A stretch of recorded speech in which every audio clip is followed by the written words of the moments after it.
चलिए गाइस, तो I believe last time what we were doing is हमने rectification का पूरा थियरी पढ़ लिया था और हमने बोला था सम्स नेक्स्ट टाइम करेंगे, ऐसा हुआ था क्या? एक सम कर लिया था हमने यही नोट्स में से। ये फर्स्ट सम हो गया था, अभी सेकंड वाला करना था। फर्स्ट डिस्कस नहीं किया है तो आप लोग ने सॉल्व करके रखा है, करवाता हूं सब सर्व शिकव तो घाबरू नका। बट वापस से मैं बोल रहा हूं, एक चीज जो मैं एक्सपेक्ट कर रहा हूं वो है अटमोस्ट सीरियसनेस। अभी अगर ऐसा होता है ना कि मैंने किसी दिन कुछ बोला और बच्चा अगले दिन वो करके नहीं आ रहा है ना, तो मैं उस पर इमीडिएट ध्यान देना उस बच्चे पे छोड़ दूंगा। That kid can attend the class but he does not exist for me. I am making this absolutely clear, क्योंकि फिर मैं उस बच्चे पे फोकस करना चाहता हूं जो रिजल्ट लाने वाला है, जो अपनी लाइफ सुधारना चाहता है। करेक्ट, जो अपनी लाइफ बनाना चाहता है, सुधारना क्या। बट अगर जो बच्चा अभी भी सोच रहा है कि मैं टाइम पास ही करूंगा, तो you can do what ever you want. आप क्लासेस अटेंड कर सकते हैं, आपको मेरी तरफ से एक्स्ट्रा एफर्ट मेरा आपके लिए कुछ भी डेडिकेटेड नहीं रहने वाला है। जो बच्चा आज एफर्ट डाल रहा है वो मेरे को संडे भी बोलेगा ना सर संडे आप लेक्चर के बाद भी बैठ के 1 घंटा मेरे को एक चीज अकेले को समझा दो, इतना तो आई होप तुम लोग मुझे जानते हो, मैं वो करवाऊंगा। मानते हो कि नहीं?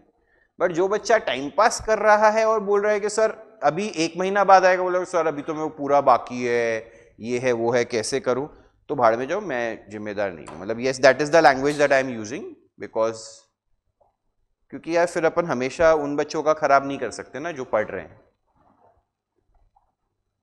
तो please make sure that you have already started now. मतलब there is no point in saying यार अब तो कितना ही टाइम बचा है।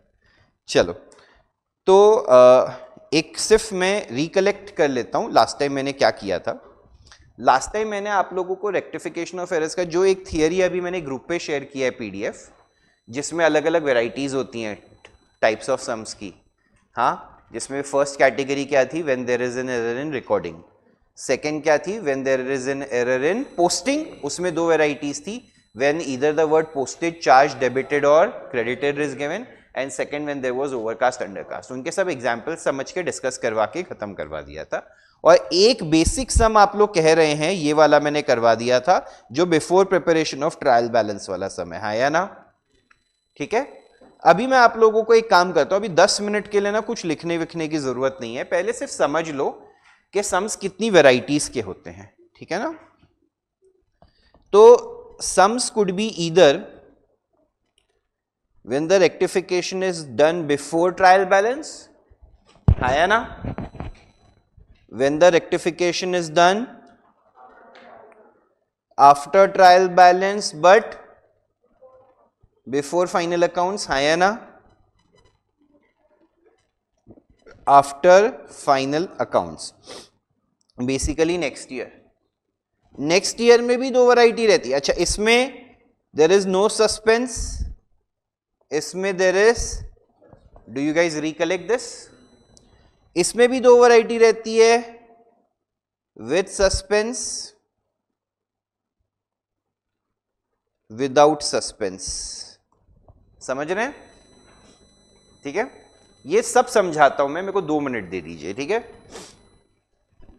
तो बिफोर ट्रायल बैलेंस वाला जिसमें सस्पेंस यूज नहीं करना है, एक एग्जाम्पल देके इसको क्लोज करते हैं, लाइफ में आगे बढ़ना है, अपने पास इतना टाइम नहीं है। ठीक है, wrong, reverse, correct, rectification. Question ध्यान से सुनना।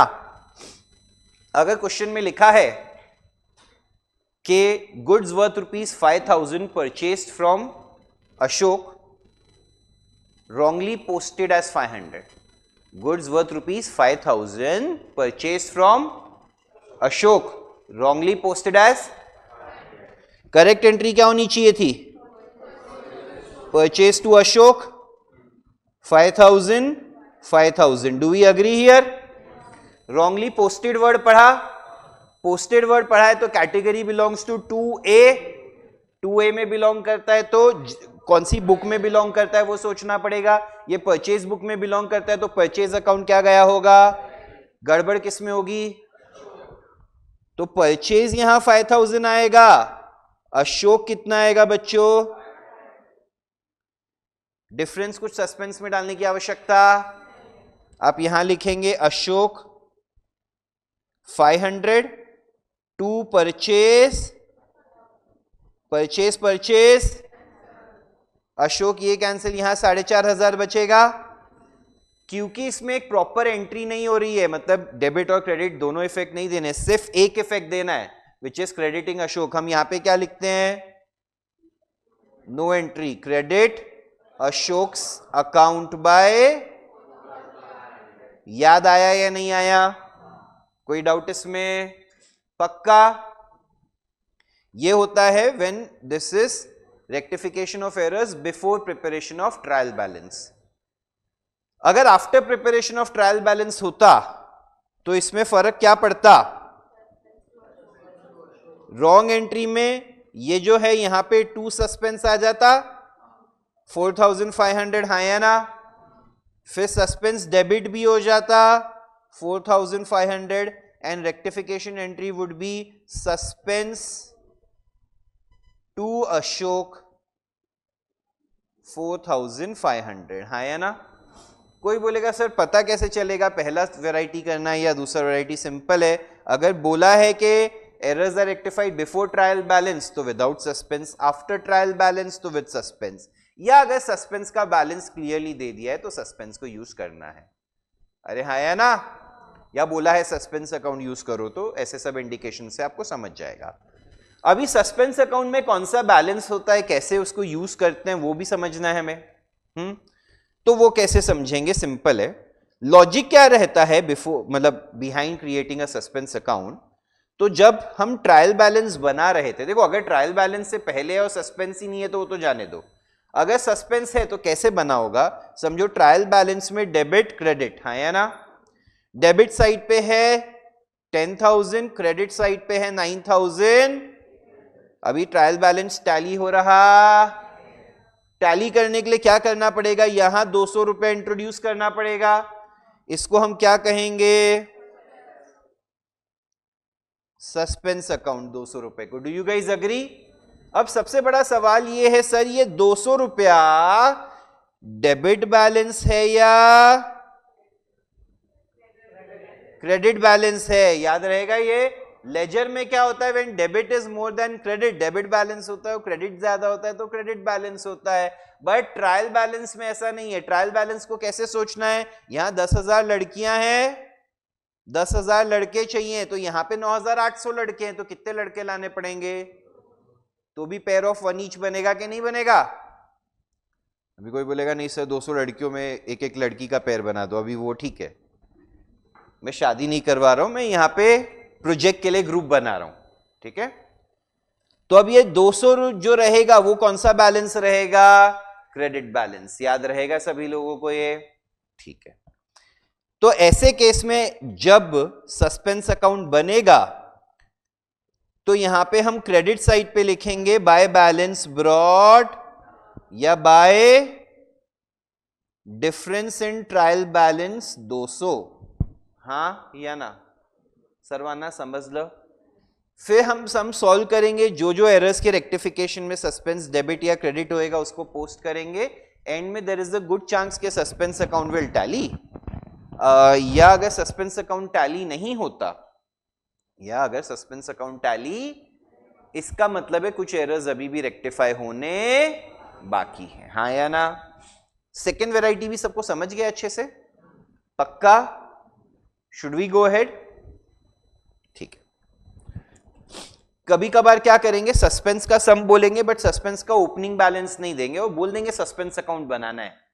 तो क्या करो, तुम्हारे सारा सम सॉल्व करो, एंड में सस्पेंस अकाउंट बनाओ, दोनों साइड की पहली लाइन क्या छोड़ दो?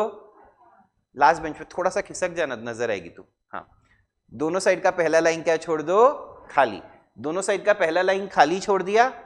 अब क्या होएगा? सारी एंट्रीज नीचे पोस्ट कर दी, ओपनिंग बैलेंस तुमको एज बैलेंसिंग फिगर मिल जाएगा, हाँ या ना?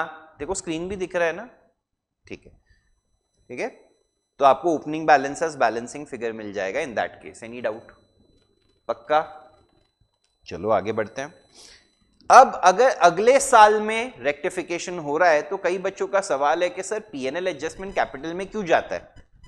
वो कॉन्सेप्ट, और सर कुछ कुछ सम में तो आप सस्पेंस भी कैपिटल में डाल देते हो। अगले साल के रेक्टिफिकेशन वाले में कुछ ऐसे सम्स भी हैं, 2 सम है लास्ट के, जिसमें हमने सस्पेंस का भी बैलेंस कहां ट्रांसफर किया है, कैपिटल में। उसका मैं लॉजिक बताता हूं, ठीक है। नेक्स्ट ईयर की रेक्टिफिकेशन में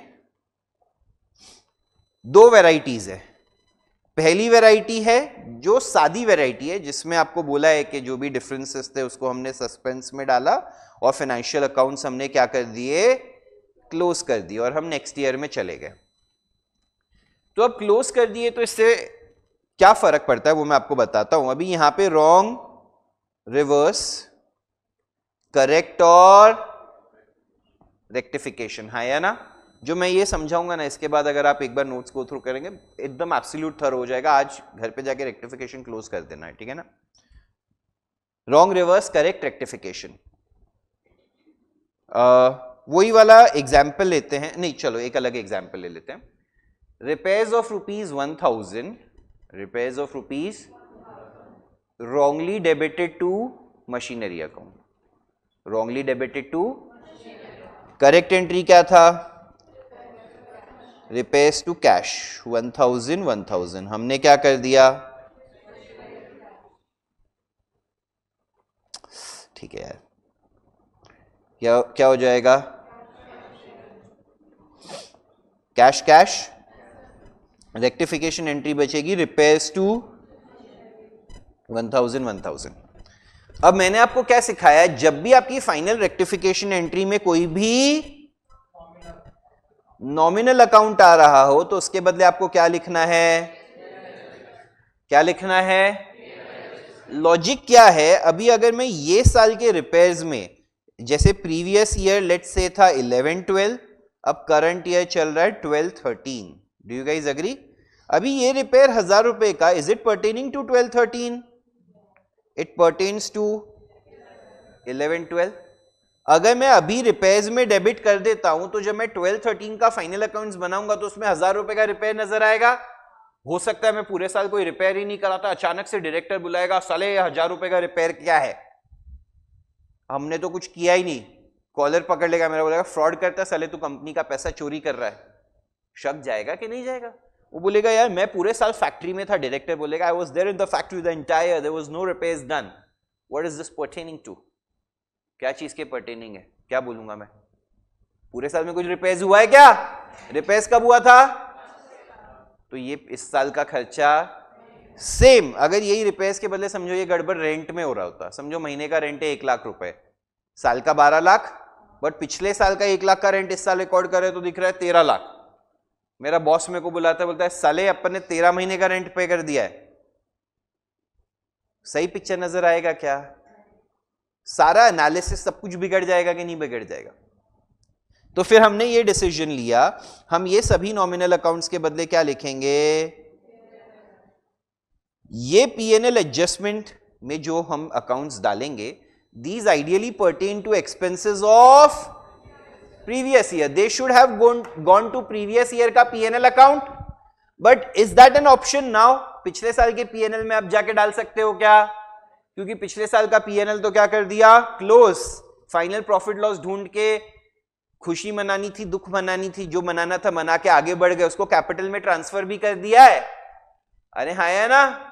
तो अब ये वाला जो पीएनएल एडजस्टमेंट है, इसीलिए इसका बैलेंस एंड में हम कहां ट्रांसफर कर देते हैं, सीधा कैपिटल में, क्योंकि आइडियली ये कैपिटल में कब ट्रांसफर हो जाना चाहिए था, पिछले साल, वो हुआ नहीं है, अब कर रहे हैं, बस इसको अलग से कर रहे हैं, नॉर्मल पीएनएल के साथ करेंगे तो क्या क्रिएट हो जाएगा, कंफ्यूजन हो सकता है। पिछले साल का हम 50 लाख का खर्चा भूल गए रिकॉर्ड करना, और ये साल का 1 करोड़ का, मतलब ये साल का समझो 60 लाख का प्रॉफिट है। कितने का प्रॉफिट है ये साल का, 60 लाख का, पिछले साल का 50 लाख का एक एक्सपेंस आप लिखना भूल गए। वैसे अगर इतना बड़ा एक्सपेंस रहता है ना तो आपको पिछले साल के अकाउंट्स रीस्टेट करने पड़ते हैं, वो एक कॉन्सेप्ट पे कभी आज रेलेवेंट नहीं है। मतलब आपको क्या करना पड़ेगा, पिछले साल का वापस से फाइनेंशियल्स बनवा के ऑडिटर से साइन करवा के सब जगह सबमिट करना पड़ता है और बोलना पड़ता है कि हमारा गलती था पिछले साल के फाइनेंशियल्स में। इंड एएस में तो आई थिंक कभी भी अलाउड नहीं होता है कि आप ये प्रायर पीरियड आइटम्स दिखा सकें, ठीक है। तो हम क्या बोल रहे हैं, प्रीवियस ईयर का खर्चा है या इनकम है। अभी मैं 60 लाख के करंट ईयर के प्रॉफिट में से ये 50 लाख का खर्चा एडजस्ट करूंगा तो 10 लाख का प्रॉफिट देखेगा। इन्वेस्टर्स बोलेंगे सिर्फ 10 लाख का खर्चा, प्रॉफिट, ये तो बहुत खराब परफॉर्मेंस है, फिर हम उनको समझाएंगे नहीं 50 लाख का पिछले साल का था, इससे अच्छा दिखाई दो ना यार वैसे, तो 50 लाख हम सीधा कैपिटल में ट्रांसफर करते हैं। और अगर आप सोचो जो इनकम स्टेटमेंट प्रेजेंट होती है ना, उसमें हम क्या करते हैं, सेल्स माइनस एक्सपेंसेस सब करके जब हम यहाँ पे नेट प्रॉफिट बिफोर टैक्स पे पहुंचते हैं, इसमें दिखाते हैं करंट ईयर का, कौन से ईयर का, फिर हम करते हैं लेस, सॉरी ऐड या लेस प्रायर पीरियड आइटम्स। तो प्रायर पीरियड के आइटम्स यहां एडजस्ट करते हैं हम, जो पीएनएल एडजस्टमेंट वाला है, फिर जो आता है उस पर टैक्स पे करते हैं, उसमें भी करंट ईयर से रिलेटेड टैक्स और प्रायर पीरियड का टैक्स अलग से दिखाते हैं, या कई लोग पैट के बाद भी प्रायर पीरियड आइटम्स ऐड कर देते हैं। प्रेजेंटेशन में यहां पे भी दिखता है, बट वैसे वो आपको जर्नल एंट्रीज में सीधा कहां ट्रांसफर करना है, कैपिटल में। सबको समझा? इनफैक्ट मैंने एक सम में वो भी लिखा है कि as a matter of presentation it will be shown as prior period items in the profit and loss account and transfer to capital. अब मेरे को बताओ, सबको समझा ये कैपिटल में क्यों ट्रांसफर होता है? इसमें भी कैपिटल में ट्रांसफर करने की एक कंडीशन है भैया, कोई बता सकता है वो कंडीशन क्या है? वो कंडीशन है आपका सस्पेंस अकाउंट क्या होना चाहिए। देखा था ये एक सम, अभी इसमें भी दो वैरायटी थी। एक सम ऐसा था जिसमें सस्पेंस अकाउंट टैली हो गया था, टैली हो गया तो हमने क्या बोला, अगर सस्पेंस अकाउंट टैली हो गया मतलब पिछले साल से रिलेटेड अब कुछ बचा, तो आप पीएनएल एडजस्टमेंट को क्लोज करके कहां ट्रांसफर कर दो, कैपिटल में। Yes, well and good. But अगर सस्पेंस अकाउंट में बैलेंस बचा है, मतलब अभी भी कुछ पिछले साल के एरर्स रेक्टिफाई होने, तो और भी नॉमिनल अकाउंट्स हो सकते हैं कि नहीं हो सकते, और पीएनएल एडजस्टमेंट में डेबिट क्रेडिट आ सकता है कि नहीं आ सकता है। तो ये बार बार ट्रांसफर करते हैं क्या, ट्रांसफर कितनी बार करेंगे कैपिटल में?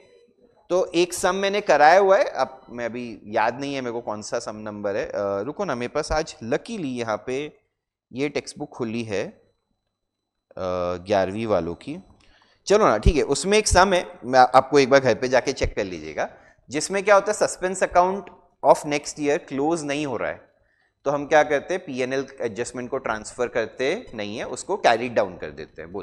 बोला होगा कि errors are to be rectified next year, या फाइनेंशियल अकाउंट्स क्लोज हो गए, ऐसा कुछ बोला रहेगा।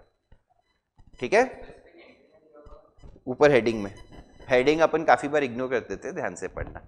एक और चीज ये है गाइस, इसमें ये एक और पॉइंट याद रखिएगा, काफी बार इसमें ऐसा होएगा कि सस्पेंस अकाउंट का कुछ ओपनिंग बैलेंस देंगे ही नहीं, तो आप बोलोगे सर फिर मैं कैसे चेक करूं ये कंडीशन मीट हो रहा है, या तो उस केस में आप अज्यूम करो मीट हो रहा है और एंड में पीएनएल एडजस्टमेंट का बैलेंस कैपिटल में ट्रांसफर कर दो, हाँ या ना। Should I move on ahead? इसमें नेक्स्ट ईयर वाले में अगला वैरायटी जो होता है उसमें क्या होता है, ऐसा क्वेश्चन में लिखा रहता है, difference in trial balance was transferred to P&L account. Text book में आपके क्वेश्चंस में, यार रुको मैं वो एक बार देख ही लेता हूं, चैप्टर कौन सा है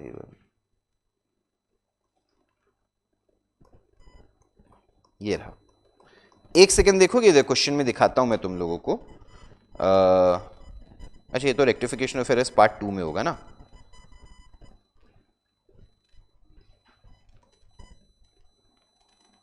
चलो गाइज एक बार स्क्रीन की तरफ देखेंगे, मैं अभी तुमको ये पूरा समझा देता हूं।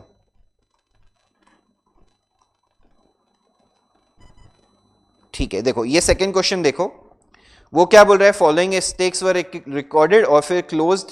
अभी वो क्या बोल रहा है, after it's books were close. तो देखो समझ गया कि नहीं समझ गया, नेक्स्ट ईयर का है। और सस्पेंस अकाउंट ओपन किया था ट्रायल बैलेंस में, तो सस्पेंस के थ्रू सॉल्व करना है नेक्स्ट ईयर वाला, समझ गया। बट सस्पेंस का ओपनिंग बैलेंस दिया है क्या, नहीं, तो आपको अज्यूम करना पड़ेगा इन सारे एरर्स के बाद सस्पेंस क्या हो जाएगा, ऐसा अज्यूम करके चलो, और पीएनएल एडजस्टमेंट का बैलेंस कहां ट्रांसफर कर दोगे, कैपिटल में। मान गए ये बात? उसकी एंट्री जरूर लिखना, पीएनएल एडजस्टमेंट टू कैपिटल या capital to PNL adjustment.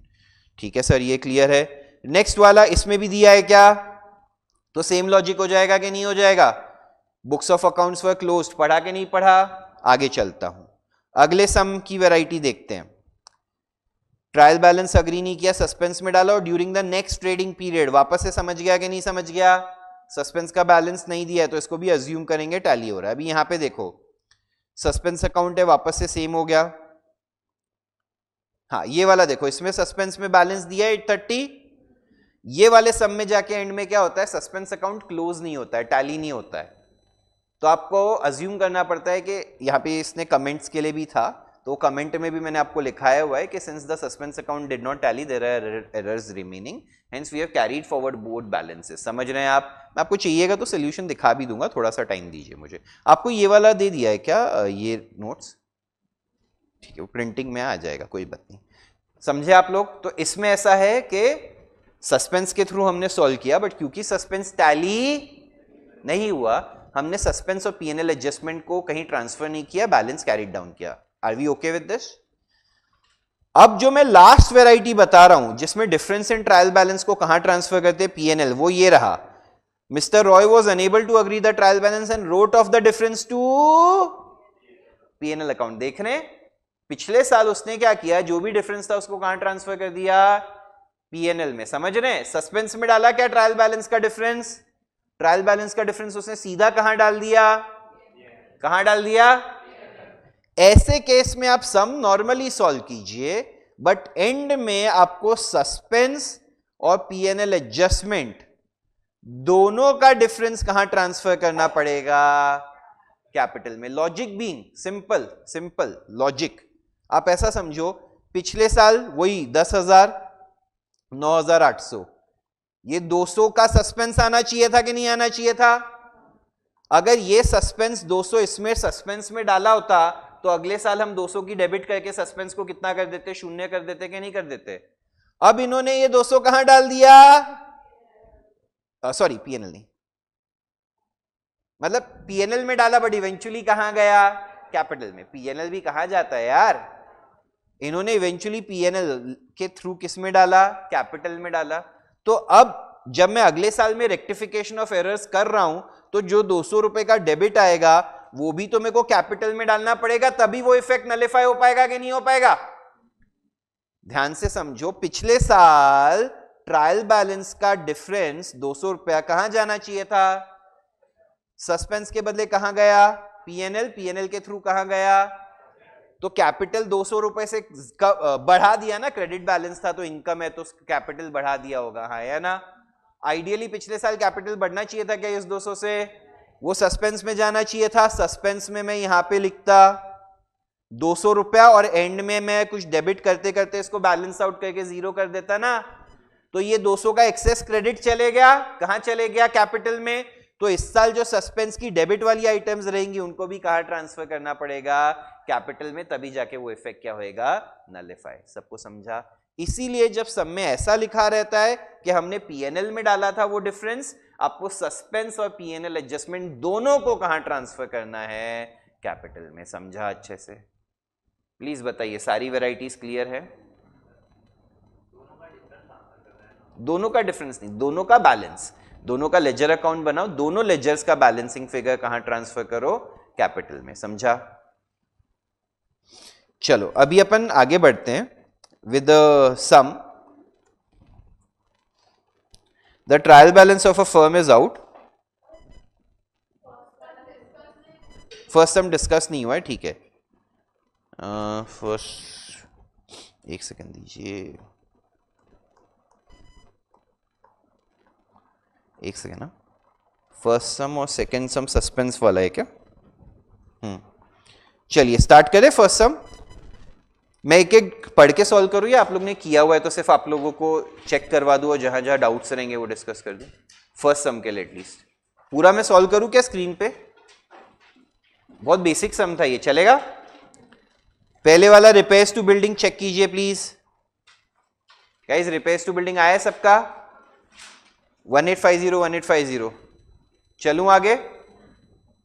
Next है Shyamlal to bad debt recovered 3000, correct है?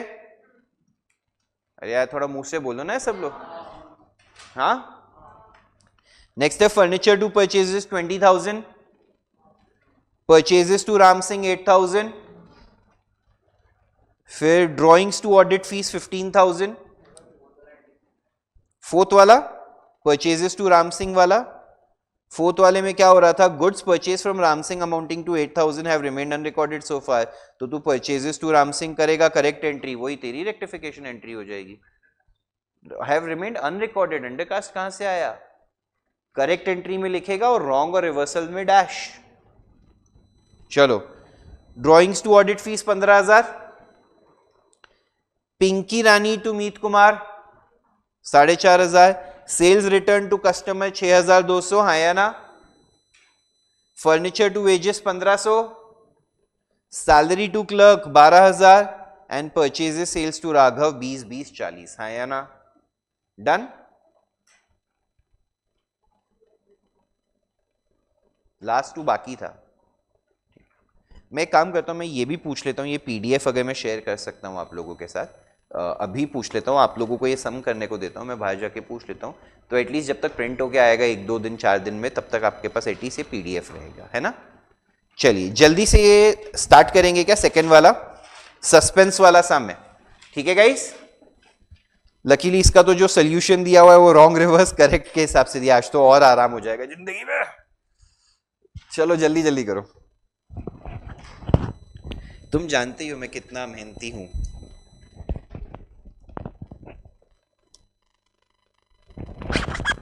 हाँ खुशी, मैंने वही अनाउंस किया, मोस्टली इसका बुक दे देंगे आप लोगों को।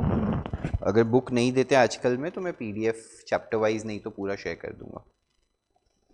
भैया लोग यार कैमरा क्यों नहीं चालू कर रहे हैं, मैं जानता ही नहीं कौन बच्चा अटेंड कर रहा है, ऑनेस्टली इसमें बहुत दिक्कत होता है। चलो मैं अभी से वो स्टार्ट करता हूँ, मैं निकालना स्टार्ट करता हूँ जो लोग कैमरा चालू नहीं कर रहे। Guys I will start removing in 2-3 minutes whoever does not switch on the camera. चलो, आदित्य, आर्यन, सिया, खुशी, पटेल, मंथन और Pranav.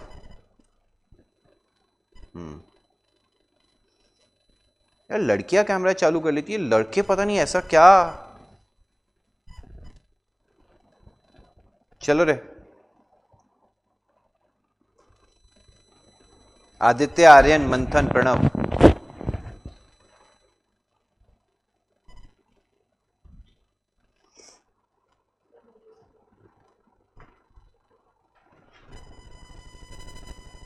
Guys, I'll start removing now.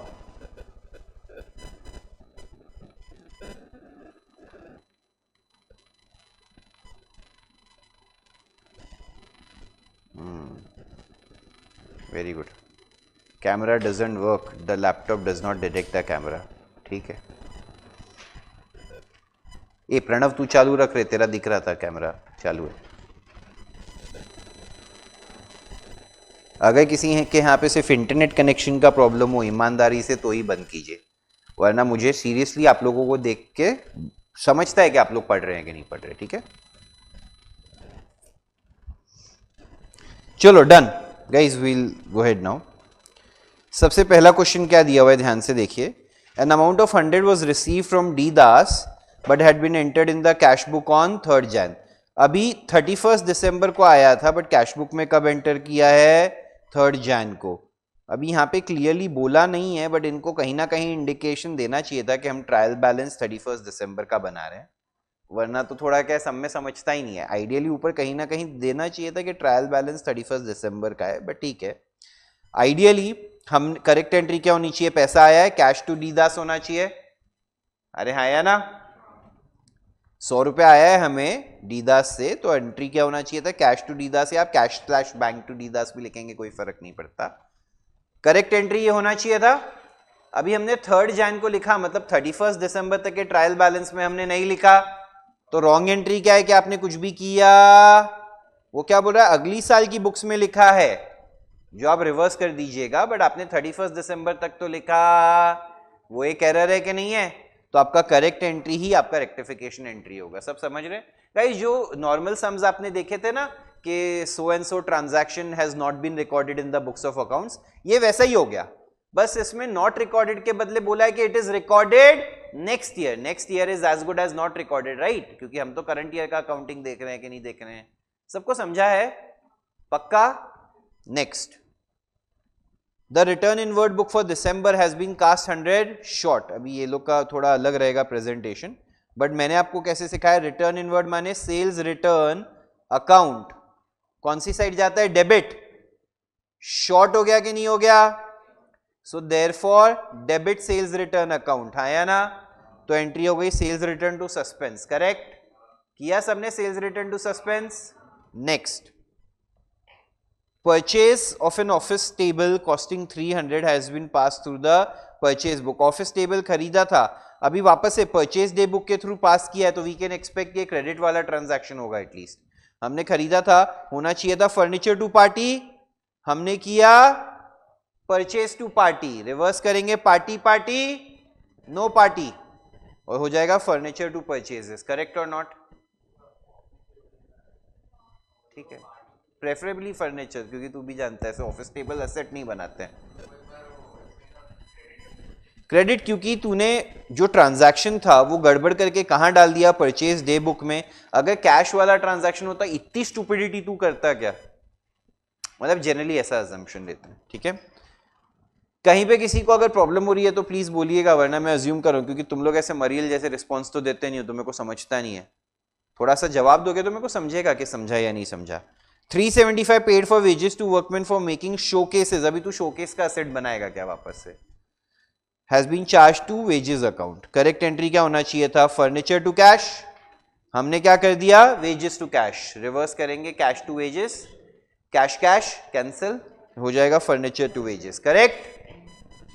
Next, a purchase of 671 has been posted to the debit of creditors account as 617, the creditor is P Panna and Company. Posted to the debit मतलब debited बोला है कि नहीं बोला है? Transaction belongs to 2A। पहले तो purchase का ट्रांजैक्शन है, क्रेडिट परचेज का, एंट्री होनी चाहिए purchase to P Panna and company, है या ना? करेक्ट। परचेज बुक का ट्रांजैक्शन है तो परचेज क्या गया होगा? सही। पार्टी के अकाउंट को भी गलती से हमने क्या कर दिया है गाइस? डेबिट। और कितने से कर दिया है? 617। दो एरर्स हैं कि नहीं है? गलत अमाउंट गलत साइड, है या ना? तो यहां पे रॉन्ग एंट्री में पी पन्ना भी डेबिट हो गया, डिफरेंस कहां चले जाएगा? To suspense. समझ रहे हैं? कई लोग रॉन्ग एंट्री में वो सस्पेंस नहीं लिखते, मैं वैसे सिखाता हूं बच्चों को, मेरे को लगता है रॉन्ग एंट्री में भी सस्पेंस लिख के इजी पड़ता है। तो ये आ जाएगा 1288 आ जाएगा कि नहीं आ जाएगा? फिर आप रिवर्स करेंगे, परचेज परचेज कैंसिल हो जाएगा, rectification entry suspense to P Panna 1288। हाँ या ना? मेरे को समझ ही नहीं आ रहा है, लोगों का सही जा रहा है गलत जा रहा है? सही जा रहा है ना? नेक्स्ट, ऑनलाइन भी सही जा रहा है ना? ठीक है।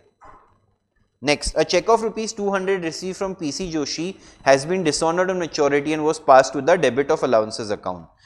करेक्ट एंट्री डिसऑनर के लिए क्या होना चाहिए था? PC Joshi to bank. Party का असेट फिर से बढ़ जाएगा और बैंक का असेट कम हो जाएगा। हमने गलती से कर दिया अलाउंसेस टू बैंक। आपने जैसे ट्रांजैक्शन पढ़ा होगा, was pass to the debit, मतलब वापस से इफेक्टिवली वो डेबिटेड ही हो गया। अभी पास्ट वर्ड देख के मत बोलना, बट उससे भी अगर पास से भी सोचोगे तो कोई फर्क पड़ने वाला नहीं है। ठीक है ना? तो अलाउंसेस टू बैंक हो गया, रिवर्स करेंगे, PC Joshi to allowances net में बचेगा, हाँ या ना? बैंक बैंक क्या हो जाएगा? Cancel. Next, goods amounting to 100 has been returned by a customer and were taken into stock but no entries in respect of this. तो सेल्स रिटर्न टू कस्टमर हो जाएगा कि नहीं हो जाएगा? और वही मेरा रेक्टिफिकेशन एंट्री भी हो जाएगा।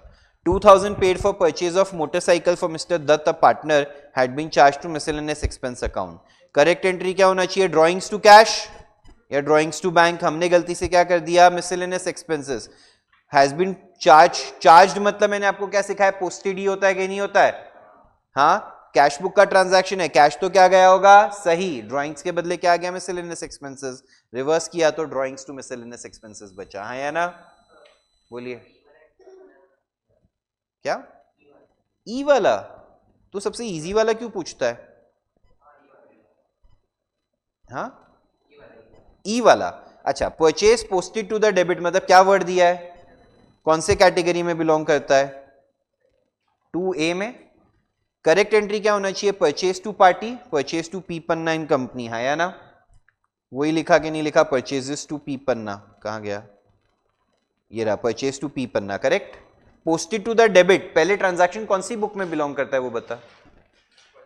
तो परचेज क्या गया होगा? सही, 671।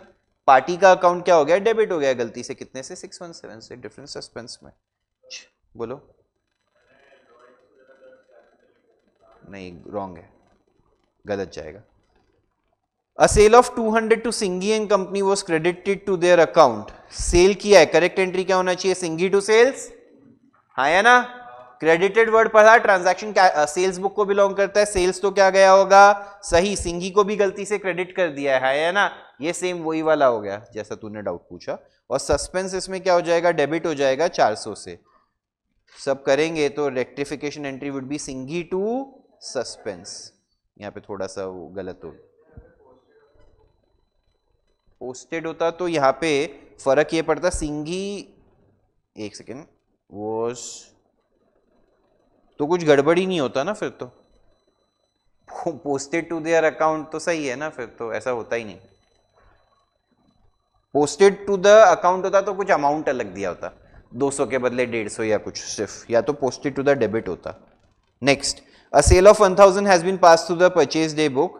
The customers account was correctly debited. Correct entry वैसे सेल है तो होना चाहिए कस्टमर टू सेल्स. हमने गलती से परचेज डे बुक में डाल दिया तो हमने क्या कर दिया? परचेज टू कस्टमर कर दिया कि नहीं कर दिया? बट फिर हमने कस्टमर के अकाउंट को पोस्टिंग में सही कर दिया, तो परचेज भी डेबिट हो गया, कस्टमर भी डेबिट हो गया. डिफरेंस कहां चले जाएगा? फिर आप सॉल्व करेंगे तो टैली हो जाएगा. हाँ या ना? Next, while carrying forward the total of the sales book from one page to the next, the amount was written as 176658 instead of 167. तो ये ओवरकास्ट हो गया कि नहीं हो गया? बेसिक इफेक्ट क्या हो गया? ओवरकास्ट. तो हम क्या लिखेंगे? ये कौन सा बुक है? Sales book. तो सेल्स अकाउंट क्रेडिटेड एक्सेस आ जाएगा कि नहीं आ जाएगा?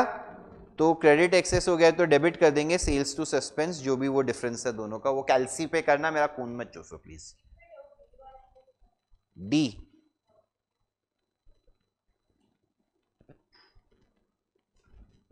इसमें क्या डाउट है?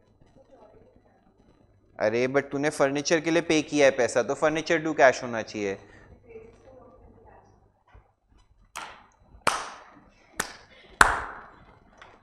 अभी चलो आगे चले.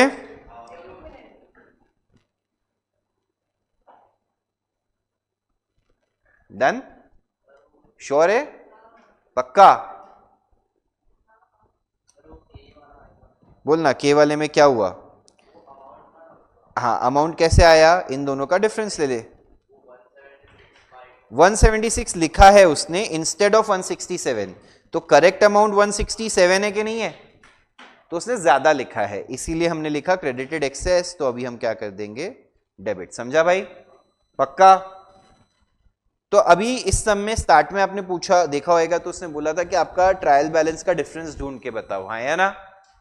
तो हमने सस्पेंस अकाउंट बनाया, सब पोस्टिंग करी एंट्री से, डिफरेंस हमको ओपनिंग बैलेंस मिला कि नहीं मिला? तो debit side of trial balance was short by 6302. Debit balance से मतलब डेबिट में ही कमी रही होगी ना? अरे हाँ या ना? ये सब ठीक है, दिया है. ये वर्किंग नोट ही तो था पूरा. फाइनल आंसर तो जर्नल में अलग से बनाना होता है, 1000 बार सिखा दिया है. सस्पेंस है तो कैसे होगा यार? जागो. चलो, 3 ही समय इसमें. चलो, थर्ड वाला, your entries must not affect current years profit और लॉस. तो ये वाला सम सिर्फ अगर आपको बता दूं, ये पीएनएल एडजस्टमेंट वाला सम है, देख लो. और लास्ट में पीएनएल एडजस्टमेंट को कहां ट्रांसफर किया है? कैपिटल में, है ना? समझे? और सस्पेंस इसमें क्या हो रहा है? मतलब टैली एक्चुअली सस्पेंस को ओपनिंग दिया ही नहीं है, तो हम अज्यूम करेंगे कि सस्पेंस क्या हो रहा है? टैली. जल्दी से करके बताएंगे. चलो चलो चलो, जल्दी जल्दी. ऑनलाइन वाले भी पिछला सम क्लियर है अच्छे से? एक सेकेंड ना, एक जन ने डाउट पूछा है. I was doing journal from module, I didn't get one thing, that is they are working for a cash discount on page 2.42. if you could explain. Siya देखिए, ऐसे तो मैं मानता हूं मैं काफी टैलेंटेड टीचर हूं, बट इतना याद तो नहीं है कि 2.42 पे मॉड्यूल वालों ने क्या दिया है. मेरे टैलेंट पे तुमको अच्छा भरोसा देख के मुझे खुशी हुई. थोड़ा सा लिमिटेशन है ह्यूमन ब्रेन की वजह से. आप उसका एक स्क्रीनशॉट ग्रुप पे भेज दीजिए प्लीज. कोई बात नहीं है, भेज देगी, उसको स्पेसिफिक क्या डाउट है, मैं ले लेता हूँ तुमसे भी, ठीक है बेटा, एक बार वो भेज दीजिए ना। बट आई एम हैप्पी के बच्चों को ऐसे लगता है कि सर हम 2.42 बोलेंगे और बोलेंगे तो उस पे ऐसा हुआ है। थैंक्स थैंक्स, चलो गाइस 5 मिनट दे रहा हूँ, जल्दी से ये वाला करके बताओ। ये वो चेक किया मैंने, वो रॉन्ग है सोल्यूशन। उन्होंने क्रेडिट वाले पार्ट पे भी कैश डिस्काउंट दे दिया बढ़िया से, बोला जाओ जी लो अपनी जिंदगी। आप ही सोचिए, वो प्रैक्टिकली एकदम स्टूपिड है। मतलब अब मॉड्यूल में लिखा है बोल के सही मान लो तो मान लो, बट कोई लॉजिकल उसका सेंस नहीं है। आप अपने हिसाब से वो वर्किंग नोट बनाइए जैसे अपने डिटेल वाला सीखा है। आपको चाहिए तो मैं आपको बता भी दूंगा, कभी आप आएंगे ऑफलाइन तो वो बेटर रहेगा। चलिए गाइस, मेरे हिसाब से टाइम इतना सफिशिएंट है, हम स्टार्ट करते हैं। An invoice of ₹1000 for goods purchased from Basu was entered in the sales return book.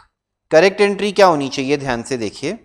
अगर हमने बासु से गुड्स परचेज किए, करेक्ट एंट्री होनी चाहिए purchases to Basu. Do you guys agree? Sales return book में डाल दिया मतलब सेल्स रिटर्न टू बासु कर दिया। बासु टू सेल्स रिटर्न इसका वो हो जाएगा reversal entry, Basu Basu cancel हो जाएगा। Rectification entry would be purchases account debit to sales return. Guys ध्यान से देखिए, अभी ये स्क्रीन की तरफ देखिए, मस्त चीज है ये। गाइज बासु बासु कैंसिल हो जाएगा, रेक्टिफिकेशन एंट्री क्या बन रहा है, परचेजेस टू सस्पेंस रिटर्न। अभी यहाँ पे कैसे लिखा है, PNL adjustment to PNL adjustment, alternatively no entry needs to be passed. ये अपन ने डिस्कस किया हुआ है, not for the exact sum but a similar sum. जब डेबिट और क्रेडिट दोनों में पीएनएल एडजस्टमेंट हो तो आपको कुछ भी, मैंने आपको ये नो एंट्री वाला सिनारियो कराया होगा, आई एम श्योर, है ना? समझा सभी को? डेबिट क्रेडिट दोनों में पीएनएल एडजस्टमेंट है तो कुछ भी करने की आवश्यकता नहीं है। Next, goods bought on credit from Ramlal 1500 were entered in the sales book as 1050. entered देखा आपने? entered word देखा कि नहीं देखा? करेक्ट एंट्री क्या है बच्चों? Purchases to Ramlal 1500, sales book में डाल दिया मतलब रामलाल टू सेल्स 1050। हाँ है ना? एंटर्ड ना पूरा उल्टा पुल्टा हो जाएगा कि नहीं हो जाएगा? ऐसा है क्या कि सिर्फ रामलाल में गड़बड़ है या परचेजेस में गड़बड़ है? नहीं, सब कुछ उल्टा पुल्टा हो गया।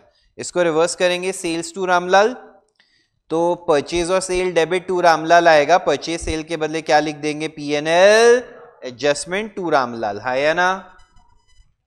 लोगों को समझ रहा है क्या? गाइस किसका इसमें मिस्टेक था वो हाथ उठाओ, ये वाले में क्या मिस्टेक था आप बताएंगे? समझ गया अभी क्या था? लास्ट बेंच अभी समझ गया? जिनकी मिस्टेक है उनको समझ रहे हैं ना यार। अगर आपकी मिस्टेक है और मैं बहुत फास्ट आगे जा रहा हूं तो आप बोलिए प्लीज कि सर रुको यहां पे मेरे को डाउट है। Next, a cash discount of 50 allowed to G Gupta remain unposted to his account. Cash discount है 50 रुपीज का, करेक्ट एंट्री क्या होगी, डिस्काउंट टू जी गुप्ता। हाँ या ना? उसके अकाउंट में पोस्ट नहीं किया, मतलब डिस्काउंट में तो पोस्ट किया, उसमें कुछ गड़बड़, टू सस्पेंस चले गया होगा। Rectification entry would be suspense to G Gupta. है या ना? Correct. Next, the sales book for the month of April was overcast by 100. It was also found that sale of 456 to Kabir was entered in the sales book as 645, from where he was debited by 615. इसको बाद में करते हैं, पहले मैं ये वाला part ले लेता हूं। सेल्स बुक ओवरकास्ट है, सेल्स बुक ओवरकास्ट मतलब sales account credited excess, excess credit किया तो अभी क्या कर देंगे, डेबिट कर देंगे। तो rectification entry would be sales to suspense, जो इन टर्न बन जाएगा पीएनएल एडजस्टमेंट टू सस्पेंस, 100 रुपया। अब यहां पे है इट वॉज ऑल्सो फाउंड के 456 का सेल था कबीर को, तो पहले तो करेक्ट एंट्री क्या होगी, कबीर टू सेल्स 456, मानते हैं ये बात? सबसे पहले करेक्ट एंट्री निकाल लो यार, सबसे इजी पार्ट है। हाँ या ना? फिर क्या लिखा है, was entered as 645, जहां से उसके अकाउंट को कितने से डेबिट किया। अगर ये वाला पार्ट नहीं दिया होता, आगे वाला देखो इधर, ये वाला नहीं दिया होता तो हम क्या बोलते, कबीर टू सेल्स 645। है या ना? हम लोग क्या बोलते, कबीर टू सेल्स, बट क्या बोला, उसके अकाउंट में कितना डाला है, 615। तो कबीर 615 टू सेल 645 आएगा कि नहीं आएगा? मानते हैं कि नहीं मानते हैं? डिफरेंस सस्पेंस में डेबिट हो जाएगा 30 rupees. Do you guys agree? Reverse करके कैंसिल करेंगे. Rectification entry would be PNL adjustment 189 to Kabir 159 to suspense 30. हाँ या ना? सबको समझा अच्छे से? Next, a machine purchased on 1st Jan 2013 for 10,000 on which 2,000 depreciation has been written off so far in the 2 years 2013-14 had been sold on 1st July 2015 for 8,500 but the sale was entered in the sales day book. ध्यान से देखिए, हमने पहले तो machine कितने में बेची है? 8,500 में. ट्रायल बैलेंस कब का दिया हुआ है?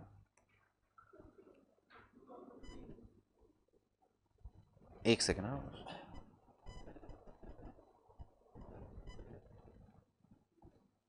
यार इसमें मेरे हिसाब से ना अपने को डेप्रिसिएशन का डालना चाहिए.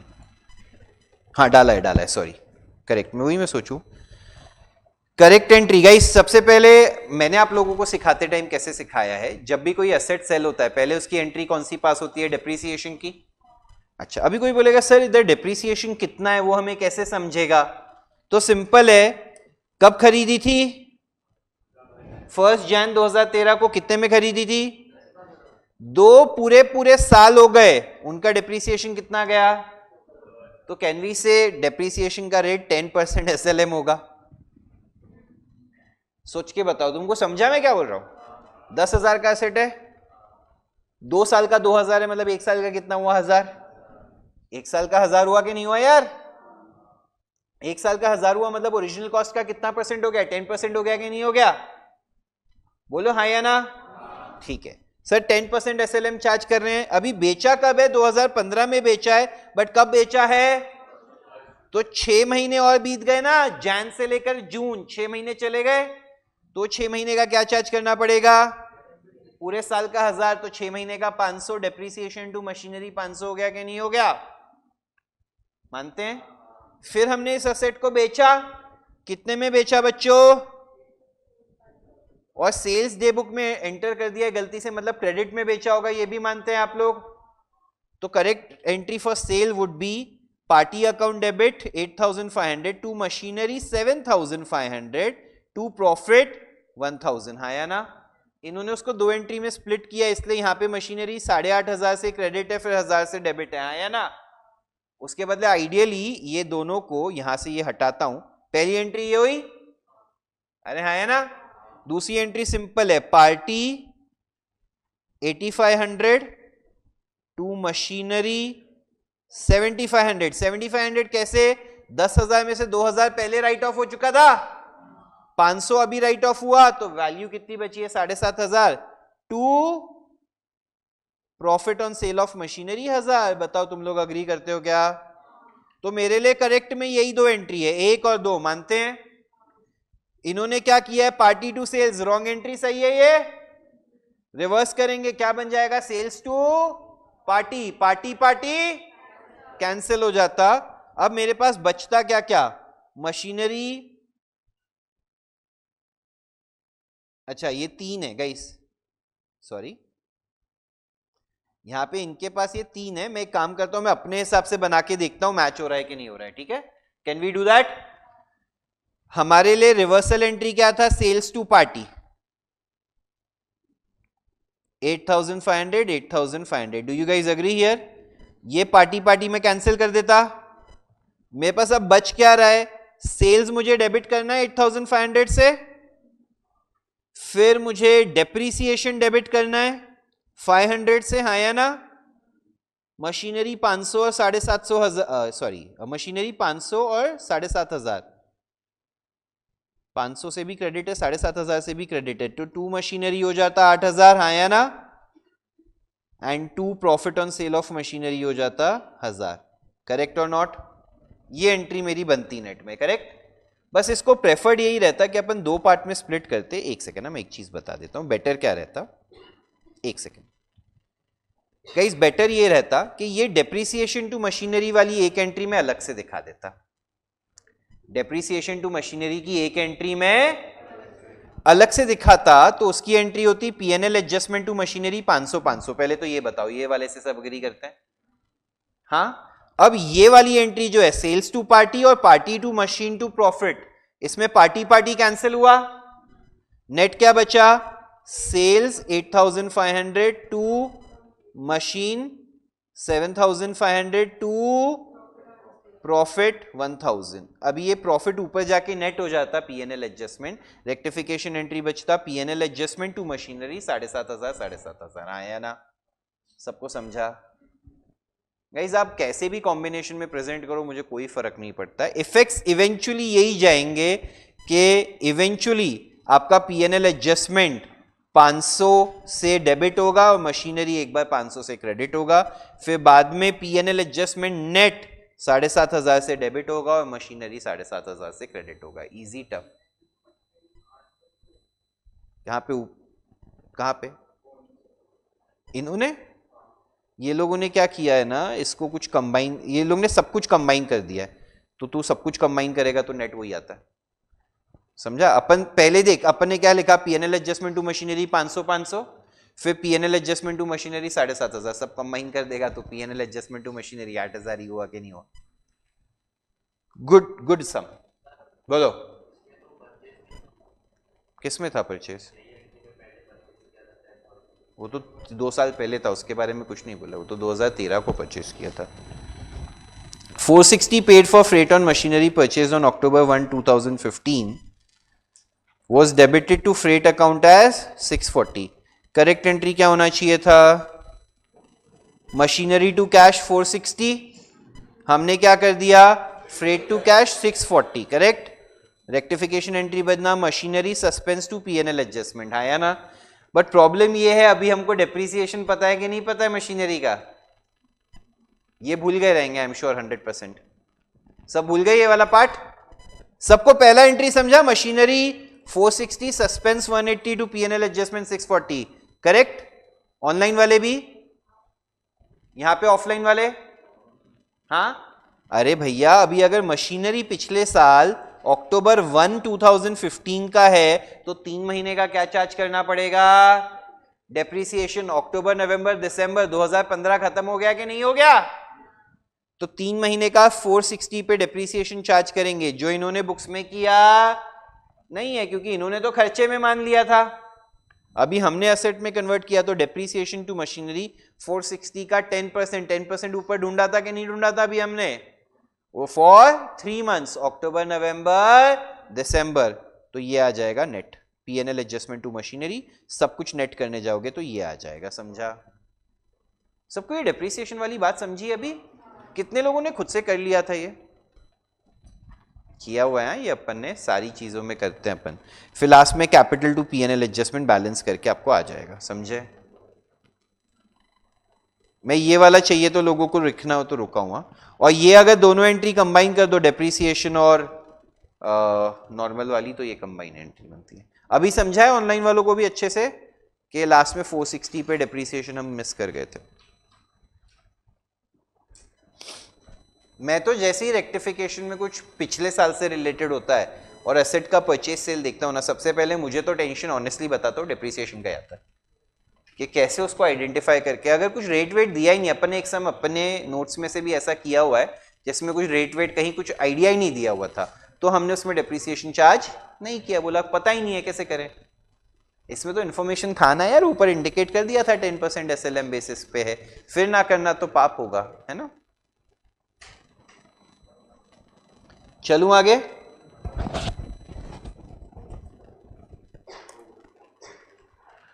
With this we finish rectification का revision. Guys, what we will do is we'll take a just a 5-minute break, a washroom break, and we'll start at 9 AM. ये वाला मशीनरी टू कैश होना चाहिए था 460, हाँ? फिफ्थ वाले में मैं तेरे को बताऊं तू सिर्फ क्या पार्ट पे ध्यान दे। ये है अपना करेक्ट एंट्री 1, ये है अपना करेक्ट एंट्री 2, समझा? अरे हाँ या ना? ये है अपना रॉन्ग एंट्री, सॉरी, ये अपना है रॉन्ग एंट्री 1, दैट्स इट। ये है अपने रॉन्ग एंट्री का रिवर्सल एंट्री, दैट्स इट। ये वाला रिवर्सल एंट्री इस वाले के सामने कैंसिल होएगा, ओके? क्योंकि डेप्रिसिएशन वाला तो कंप्लीटली मिस आउट है कि नहीं है, और फिर तेरा रेक्टिफिकेशन एंट्री में एक ये है और दूसरा ये है, समझा? कोई डाउट? चलिए guys, now we will move on to bank reconciliation statement. मैं एक चीज और बता देता हूं, कुछ चैप्टर्स जो मेरे को लगेगा ना यार बहुत इजी हैं, जैसे बिल्स ऑफ एक्सचेंज है। अभी बिल्स ऑफ एक्सचेंज में मैं एक्सपेक्ट करूंगा तुम घर से पढ़ के आओ, मैं सिर्फ 3 समय यहाँ पे करा के खत्म।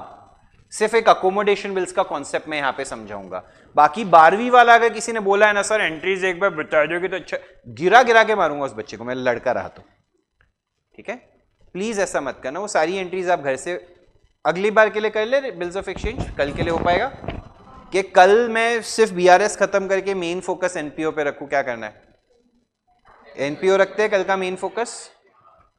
ठीक है, चलिए guys let's move ahead with BRS. BRS का वीडियो मैं आपको शेयर कर चुका था, उसमें पूरा हो गया रिवीजन सबका अच्छे से। उसमें सिर्फ एक एडजस्टेड कैश बुक वाला पार्ट नहीं कवर्ड था, वो मैं अभी डिस्कस कर देता हूं और फिर हम आगे बढ़ेंगे। चलेगा? सबने वीडियो देखा ईमानदारी से? फुल कवरेज है उसमें, बेसिक बीआरएस का सम, इनफैक्ट कॉमन पीरियड वाला, अनकॉमन पीरियड वाला भी उसमें मैंने थोड़ा फास्ट में ही सही बट कवर किया है। अंडरस्टैंडेबल तो रहा होगा पूरा। कॉमन पीरियड रहा तो अनकॉमन आइटम्स, अनकॉमन पीरियड रहा कॉमन आइटम्स, दैट्स इट, और कुछ नहीं। बहुत इजी है, एक बार वीडियो वापस देखना, नहीं रहेगा तो कल पूछ लेना, कोई दिक्कत नहीं है। ठीक है, अभी एक बच्चे का है sir, from where do we solve some for practice. ये मैं तुम लोग को बहुत बार बता चुका हूं, मैं एक और बार समझाते। तो तेरा भी क्या डाउट था कि कैसे स्टार्ट करें? शायद जियांश ने भी एक बार मेरे को पूछा था सर अकाउंटिंग प्रोसेस तो मॉड्यूल में बहुत बड़ा दिया हुआ है, इतना कैसे करेंगे? वो सारे डाउट्स मैं अभी क्लियर कर देता हूँ। मैंने तुमको हमेशा बोला है क्लासेस के जो नोट्स हैं उसमें सब्सटैंशियल कवरेज है। आप एक बार क्लासेस की नोट्स करोगे फिर आप मॉड्यूल देखोगे ना, तो देयर इज अ 99% चांस कि वो सब कवर हो ही गया होगा। तो कभी भी कोई भी चैप्टर अगर आपको स्टार्ट करना है तो पहले क्लासेस का स्टार्ट कीजिए। ठीक है, आई होप आपने एक बार ऑलरेडी प्रैक्टिकल सब्जेक्ट्स के सम्स तो सॉल्व किए होंगे। मैंने आपको स्टार्टिंग से बोला था इंपॉर्टेंट सम्स मार्क करो, कि अगर किसी चैप्टर में 40 सम है तो सेकेंड टाइम में 40 नहीं करने पड़ने चाहिए, 10-12 करने पड़ने चाहिए। वो 10-12 में से भी इंपॉर्टेंट एडजस्टमेंट्स में तो कहता था एक सेपरेट जगह पे लिख लो, चलो अभी वो नहीं लिखा है, जाने दो। 10-12 सम्स लिखें, वो 10-12 पहले पूरा थियरी जो जर्नल एंट्रीज बेसिक्स कॉन्सेप्ट्स में कराता हूँ वो कहीं ना कहीं लिखा हुआ रहेगा अपन ने, उसको पढ़ो, फिर सम स्टार्ट करो। 2-3 सम वैसे करो जो बेसिक हैं, जो कॉन्सेप्ट एक्सप्लेन करते हो उस चैप्टर के बारे में, फिर बाकी सारे कॉम्प्लिकेटेड वाले सम्स करो, दैट्स इट। उतना एक बार आपने कर लिया, मेरे हिसाब से 3 घंटे 4 घंटे से ज़्यादा नहीं लगेगा छोटे चैप्टर्स के लिए। और अगर मैं 10-12 सम बोल रहा हूँ, जैसे फाइनल अकाउंट्स जैसा टॉपिक रहा तो 6-8 घंटे लग जाएंगे, उससे ज़्यादा नहीं लगेगा। थोड़ा आप लोगों को एक चीज़ अभी बता देता हूँ, समझना पड़ेगा कि जब आप घर पे प्रैक्टिस कर रहे हैं, देखो काफ़ी टीचर्स आपको यही बोलेंगे प्रेजेंटेशन सब अच्छे से करो। मैं जानता हूँ अगर आपने पूरे साल वो मेहनत नहीं करी है ना, तो अभी 2 महीने में घर पे प्रेजेंटेशन करने बैठोगे ना तो थोड़ा कॉन्सेप्ट रह जाएगा, दैट इज अ पॉसिबिलिटी। तो क्या करो, ईमानदारी से सोच लो कि एक चैप्टर में अगर मैं 12-15 सम प्रैक्टिस कर रहा हूँ, 2 या 3 में अच्छे से प्रेजेंटेशन के साथ करूंगा, हेडिंग लिखूंगा, और फिर एंड में मैं चेक भी करूंगा कि मेरी प्रेजेंटेशन में भी कुछ एरर रह गई है क्या, हाँ है ना। बट बाकी 10-12 सम तो मेरे को भगा के सॉल्व करने पड़ेंगे, जस्ट कि मेरे को कॉन्सेप्ट मैं कर पा रहा हूँ कि नहीं कर पा रहा हूँ वो चीज समझने के लिए, समझ रहे हो? तो वैसे किया एक बार तुमने, अगर क्लासेस के नोट से उतना कर लिया तुमने, उसके बाद जाओ तुम लोग एक बार मॉड्यूल घुमा लो। गारंटी से बोलता हूँ छोटे मोटे चैप्टर जैसे बीआरएस, रेक्टिफिकेशन, इनकी मॉड्यूल घुमा के तो आधे घंटे में खत्म हो जाएगा। सम्स तो सारे हो ही गए रहेंगे, सम्स के वैरायटी देख लो कि कुछ तुमको ऐसे लग रहा है कि कुछ एकदम रह गया है, तो वरना घुमाओगे तुम लोग को बहुत ईजीली हो जाएगा। ठीक है, आते हैं तो एक ये हो गया कि कैसे स्टार्ट करना है। इसके बाद अगर मॉड्यूल भी कर लिया और क्लासेस के नोट्स कर लिए है, उसके बाद मैं रिकमेंड करूंगा आप लोगों को कैसे पढ़ना है, वो आप लोग चूज कीजिए कि वो चीज आपको कब करने में कंफर्टेबल रहेगा। एक जब थोड़े चैप्टर्स हो जाए ना, 6-7 चैप्टर्स, तो क्या करो 3-4 पास्ट पेपर लो वेबसाइट से डाउनलोड करके, उन पास्ट पेपर्स में देखो कि जो 5-6 चैप्टर्स हमारे हो गए उनसे रिलेटेड कौन से सम्स आए हैं और क्या वो सम्स हम कर पा रहे हैं या नहीं कर पा रहे। देयर इज अ 99% चांस कि वो क्लासेस के नोट्स में कवर्ड ही थे वो पास्ट पेपर्स के sums, except for the latest paper जब आपकी बुक्स प्रिंट हुई उसके बाद के पेपर्स के अलावा तो सब कवर्ड ही होगा, है ना। बट फिर भी वो एक पेपर फॉर्मेट में देखने में, वापस से बोल रहा हूं, पूरा मेंटल गेम है। पेपर देखोगे और देखोगे अच्छा ये इंस्टीट्यूट के लोगों के नीचे ये क्वेश्चन दिख रहा है और यही मेरे को आता है, वो कॉन्फिडेंस बहुत रीअश्योरिंग बहुत रहता है वो। तो वैसा करो, 3-4 पेपर्स देखने में 5-6 चैप्टर्स के लिए आपको कितना 3-4 घंटे लगेंगे। थोड़ा जब ब्रेक टाइम हो वैसा तब कर लेना, जब ज्यादा मेहनत नहीं करनी हो, है ना। एक तो ये टास्क है, और एक होता है आरटीपीज, रिवीजन टेस्ट पेपर्स। जब आपको लग रहा है काफी सारे चैप्टर्स हो गए हैं वैसे ही, तो रिवीजन टेस्ट पेपर उठाओ, पिछले 3 साल का डाउनलोड करके रख लो या प्रिंट आउट लेके रख लो, उसमें क्वेश्चन सोल्यूशन सब कुछ रहता है, ठीक है। उधर क्वेश्चन सोल्यूशन है, उधर जाओ, देखो कि क्या क्वेश्चन है और देख लो मेरे को आ रहा है या नहीं आ रहा है। समझा सब लोगों को। प्लीज आज एक रिक्वेस्ट कर रहा हूं, ऐसी सब जगह से मत प्रैक्टिस करना जहां का सोल्यूशन तुम्हारे पास नहीं। तुम मेरे से भी मांगोगे, एक लिमिट है कि मैं किसी भी बच्चे को कितने सॉल्व करके दे पाऊंगा। आप समझ रहे हैं। आप ले आएंगे सर ये मेरे दोस्त की दूसरी क्लासेस से है, उधर से है, ये मेरे को कोई दिक्कत नहीं, मैं सॉल्व कर दूंगा, बट मैं कितने बच्चों को ऐसे करूंगा ना। और अगर तुम बहुत सब्सटैंशियल चीजें ऐसे में प्रैक्टिस कर लेते हो, चेक नहीं कर पाते हो, तो कोई कॉन्फिडेंस ही नहीं आएगा। तुम देखोगे क्वेश्चन आ रहा है या नहीं आ रहा है, तुम्हारे हिसाब से आ रहा है, हो सकता है तुम कुछ एरर करो। जैसे पिछला सम तुम सब ने तो कर दिया था, 460 रुपए पे डिप्रिसिएशन तो किसी ने चार्ज ही नहीं किया, तो तुम तो सोचते हाँ ये सब मेरे को आ गया, अरे पढ़ के तो सब कुछ आएगा, वो आंसर मैच कर रहा है कि नहीं कर रहा है वो भी तो मैटर करता है कि नहीं करता है। तो please please please make sure कीजिए आप ऐसे ही सोर्सेज से प्रैक्टिस कीजिए जहां का आपके पास सोल्यूशन अवेलेबल है। इसलिए इंस्टीट्यूट के पास पेपर्स और RTPs are the best way to go. ये हो गया। अभी स्टार्ट कैसे करना है, कोई भी टॉपिक से, मैं तो यही कहूंगा जो क्लासेस में चल रहा है उसके साथ अलाइंड रहो। बट अभी एक कैसा है, जैसे मेरा कल लेक्चर रहेगा, अपन मेन फोकस एनपीओ पे करेंगे, तो फिर कल का इतना लंबा लेक्चर में अपने चैप्टर्स तो ज्यादा होंगे नहीं, वरना तो 6 घंटे के लेक्चर में 3-4 चैप्टर हो जाते। और फिर मेरा एक मंडे को लेक्चर रहेगा नेक्स्ट वीक में, फिर नेक्स्ट पूरे वीक में मेरा लेक्चर नहीं, क्योंकि आईटी वालों के एग्जाम्स भी हैं। 2 दिन की छुट्टी आईटी एग्जाम की वजह से, 1 दिन की छुट्टी होली की वजह से। तो आप समझ रहे हैं थोड़ा लिमिटेशन है वहां पे। क्या तेरा भी एग्जाम है क्या आईटी का? यहाँ पे कितने लोग आईटी के एग्जाम वाले? ठीक है, ठीक है, ज्यादा पढ़ना तो नहीं पड़ेगा ना उसके लिए, ठीक है। तो फिर सिंपल है, अभी अगर आप लोगों को नेक्स्ट वीक में वैसे छुट्टी मिल रही है तो आप थोड़ा थियरी पे कैचअप कर लीजिएगा। चाहिए तो अकाउंट्स मेरे साथ ही बढ़ाते रहिए। हाँ, अकाउंटिंग प्रोसेस में कैसा है ना, आप मॉड्यूल में देखेंगे तो बहुत बड़ा है, बट गलती कहाँ हो रही है, तुम एक एक पैराग्राफ पढ़ने की सोच रहे हो, घुमाया, अरे यार ऐसे ऐसे करके घुमाना है उसको कि कुछ लग रहा है क्या रेलेवेंट, मतलब कितना उसमें तो अकाउंटिंग प्रोसेस में मेरे हिसाब से 10-12 सब टॉपिक्स होंगे और सब 12-12, 15-15 पेज के होंगे। तो तुम लोग को सिर्फ घुमानी है वो बुक के, कुछ मेजर मिस तो नहीं हो रहा है। हाँ, थियरी वाले टॉपिक्स मैंने सारे कवर करवा दिए थे क्या? मैंने मेरे हिसाब से ना लास्ट में एक थियरी का टॉपिक कराया था, वो जिस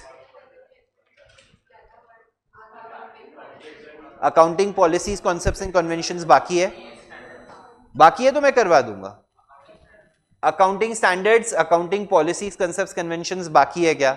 वो मैं करवा दूंगा, वो पार्ट छोड़ दो, बाकी तो कर लो। Journal, ledger, subsidiary books, cash book, उसमें क्या बाकी है मेरा?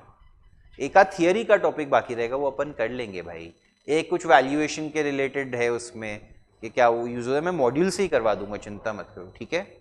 बट प्लीज आगे बढ़ना भी स्टार्ट करो, ठीक है। चले आगे। अभी तेरा भी डाउट हो गया, ठीक है। आर्यन आपका भी डाउट हो गया क्लियर, ठीक है। Let's start with bank reconciliation statement. चलिए, मस्त समय एक यहां पे हमारे सामने पहला सम, ध्यान से देखिए क्या दिया हुआ है। Perfect Private Limited has 2 accounts with Everbank Limited. The accounts were known as Account 1 and Account 2. As at 31st December 2015, the balance as per the account books reflected the following. Account 1 में कितना है? 1,25,000 का regular balance है, debit balance है, और account 2 में 1,11,250 का overdraft balance है। Accountant fail to tally the balance with the passbook and the following information was available. तो अभी ये सम का जब आप सोल्यूशन करेंगे गाइस, आपको कैसे सॉल्व करना है? This is now VRS question number 1। पहले ऊपर लिखो अकाउंट 1, ठीक है, ये कैश बुक, ये पासबुक, करेक्ट। ये कौन सा साइड था? डिपॉजिट रिसीट, ये करेक्ट।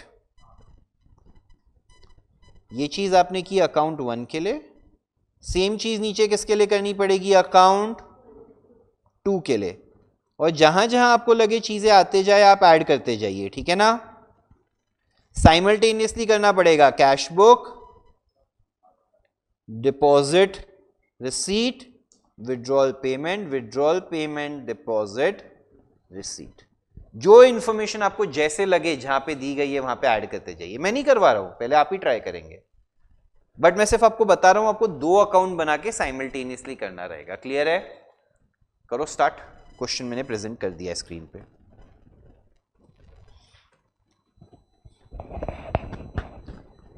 सिर्फ पहले क्या कहां पे जाएगा वो डालने का ट्राई करो, फिर अपन बाद में डिस्कस करेंगे।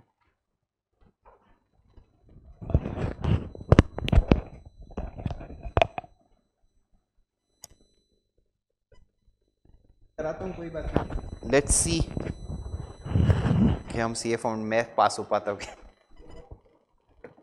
चलो गाइस, क्योंकि यह कहीं पे भी सोल्यूशन मिल जाएगा बट अपने वाला वर्किंग नोट तो कहीं नहीं मिलेगा। स्टार्ट करते हैं। 1,25,000 और 1,11,250 का ओवरड्राफ्ट, वो भूल जाओ एक बार के लिए। पहले bank has charge interest on account 2 11,375 and credited interest on account 1, ये अकाउंटेंट ने रिकॉर्ड नहीं किया है, तो चार्ज इंटरेस्ट है, एक सेकंड दीजिए, चार्ज इंटरेस्ट है, तो मैं जाता हूं सेकंड वाले में, पासबुक में चार्ज किया है, मतलब यहां पे डाला होगा, कितना है? 11,375 और 1,250 है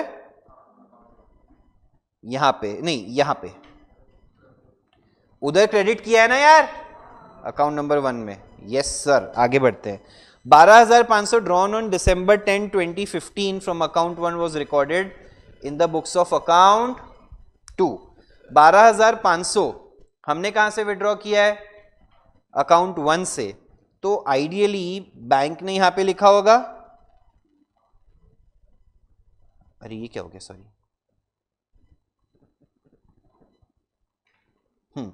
करेक्ट, बैंक ने तो सही जगह लिखा होगा अकाउंट 1 में, हमने गलती से किस में लिख दिया है? Account was recorded in the books of account 2, तो हमने यहां पे लिख दिया कि नहीं लिख दिया 12,500? प्लीज बताइए, समझा सभी लोगों को? विड्रॉल बेटा है अकाउंट 1 से, बैंक ने कोई गड़बड़ नहीं किया, तो बैंक ने तो पासबुक में विड्रॉल या payment side of bank account 1 में लिखा, हमने अकाउंट 2 में कैश बुक में लिखा, तो कैश बुक में अकाउंट 1 में नहीं आया, पासबुक में अकाउंट 2 में नहीं आया। डिफरेंस का रीजन तो दोनों जगह के लिए हो गया वो।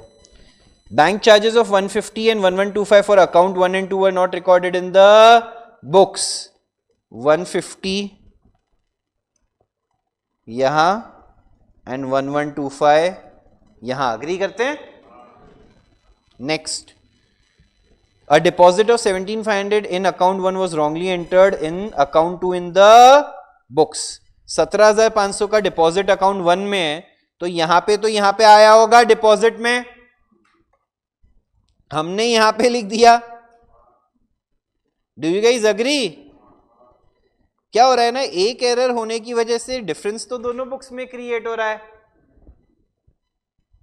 अभी कोई मेरे हिसाब से चेंज मत करो, क्या पता मेरा ही गलत हो। मजा, अरे ऐसे मत करो, तो स्ट्रेस में आ गए, माय गॉड ये प्रोफेसर ही ऐसा बोल रहा है।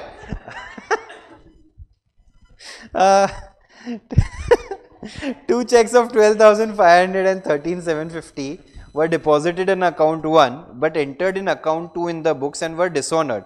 एंट्री फॉर डिसऑनर भी करेक्टली पास कर दिया अकाउंट 2 में। तो अभी ध्यान से सुनो, 2 चेक हैं, डिपॉजिट किए, हमने गलती से कौन सी बुक्स में लिखा? तो हमने यहां लिखा 12,500 और 13,750। डिसऑनर भी हुए तो हमने यहां पे लिखा 12,500 और 13,750। Correct guys? तो ये सामने सामने क्या हो गए हैं? इसका कोई इंपैक्ट मेरी किसी भी बुक्स में आ रहा नहीं है। कोई बोलेगा पासबुक में क्यों नहीं आया, क्योंकि डिसऑनर हो गया है, तो पासबुक में तो कहीं पे भी कुछ एंट्री हुई नहीं है। डिपॉजिट भी एक ही बुक में डिपॉजिट करके एक ही बुक में डिसऑनर कर दिया, कोई टेंशन की बात नहीं है। समझी या नहीं समझी? पक्का? नेक्स्ट देखो ना, बोला है ना डिसऑनर करेक्टली रिकॉर्ड किया है बुक्स 2 में। Next, checks issued amounting to 150 and 15,000 from were not presented till 5th। तो यहां पे हमने 150 का चेक इशू किया है, 6th है ना ये, और यहां पे 15,000 का है ना। Next, checks deposited of 125 and 1,17,500 were credited by bank on February 2। कितना कितना अमाउंट है? 1,25 और 1,17,500 है ना।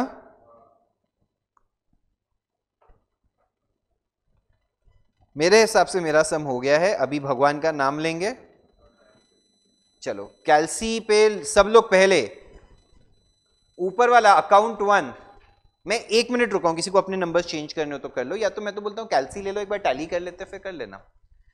पहले ऊपर वाले में कौन सा बैलेंस है? डेबिट बैलेंस है अकाउंट नंबर 1 में, रेगुलर बैलेंस। तो डेबिट साइड पे माइनस प्लस, अरे ये क्या हो रहा है?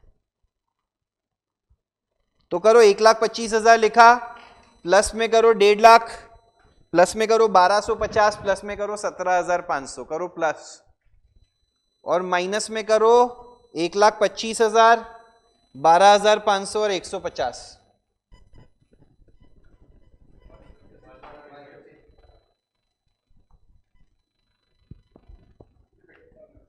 No claps guys, no claps, it's okay.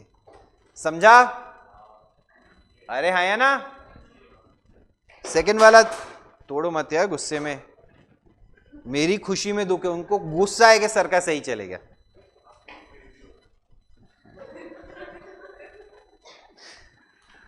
दूसरे वाले में ओवरड्राफ्ट बैलेंस है, क्रेडिट बैलेंस, तो क्रेडिट साइड पे माइनस, डेबिट साइड पे प्लस। यार मेथड तो बहुत अमेजिंग है अपना, मैं तो फैन होते जा रहा हूँ इसमें। कई बार मैं खुद से इंप्रेस हो जाता हूँ, क्या करा है साला, मजा आ गया। अरे प्लस करना, येड़े हंस रहा है तू, मेरा सीए हो गया है, मैं बकवास कर सकता हूँ, तेरा बाकी है, फाउंडेशन भी बाकी है। चल वो भी मैं ही बताऊं, 1,11,250, 1,11,250 आपका स्टार्टिंग पॉइंट है, और प्लस माइनस, प्लस डेबिट वाले माइनस क्रेडिट वाले। तू बता पहले, हो सकता है नहीं। 231, I am not wrong, you are wrong guys. 231 250 आया है। हल्का छोकरा मेरे को बताया पहले। अच्छा एक second guys, take it easy now, सब लोग शांति से, जोक्स अपार्ट, एकदम ऑनेस्टली। पहले मेरे को बताओ वर्किंग नोट क्लियर है सबको? पहले सब लोग नोटबुक में वर्किंग नोट अपडेट कर लो। बोलते को क्या? सेकंड वाला ट्रांजैक्शन गाइस, सेकंड वाले ट्रांजैक्शन में क्या हुआ था? 12,500 का चेक हमने ड्रॉ किया था अकाउंट 1 से, तो बैंक ने तो अकाउंट 1 से पे किया होगा, तो बैंक ने पेमेंट साइड ऑफ अकाउंट 1 में लिख दिया। तूने गलती से सोचा ये अकाउंट 2 का पेमेंट है, तो तूने अकाउंट 2 में लिख दिया। समझा तेरा एरर? और कोई जल्दी से बताओ, वर्किंग नोट में कोई डाउट है क्या? नोटबुक में सबका वर्किंग नोट फाइनल अपडेटेड है? पक्का? ऑनलाइन भी सबको समझा है? गाइस प्लीज कंफर्म कीजिए सबको वर्किंग नोट एब्सोल्युटली क्लियर है? ठीक है, डन। अभी मेरे को एक बार ट्रांजैक्शंस देख के बता दो, सातों में से कोई रिपीट करना तो I am more than happy to repeat. Question है स्क्रीन पे, if there is any adjustment you want me to repeat, I will repeat.